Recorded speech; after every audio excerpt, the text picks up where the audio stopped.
our solids over here. We have our crystalline solids.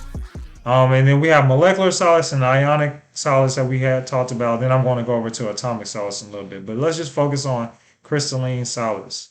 So once again, we're looking at types of solids here.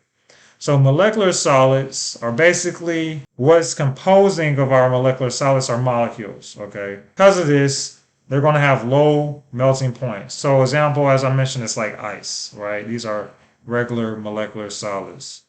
Ionic solids, all right, are a little bit different. So they're composed of cations and anions, all right, ions, okay? Now, because of these ions, they have a little stronger force, okay? So because of that stronger bond between the two, we're going to see a higher melting point for ionic solids, okay?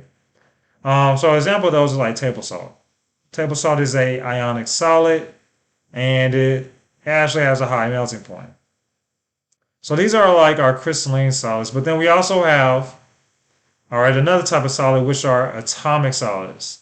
So atomic solids, we kind of mentioned before a little bit, but these are just composed of atoms, okay? So these are all atoms connected in some type of way. So we start at the very left over here, non-bonding, okay? And what we mean by non-bonding is they're basically held by London dispersion forces, okay? So not real bonds like covalent or ionic bonds, but just, these intermolecular forces.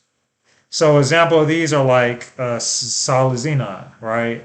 So where they're only being held by these dispersion forces. So because they're held by these weak forces, right, they're going to have low melting points as well. We also have metallic bonds. So these are going to be held once again by metallic bonds, these metallic solids, okay, and their points can vary. Gold is an example of a metallic bond. We also talked about mercury having those metallic bonds as well. And then lastly, we have network covalent. Okay, so these are being held together by covalent bonds. Because they're being held by these stronger bonds, we're going to see very, very high melting points. Example of these are like quartz, silicon dioxide.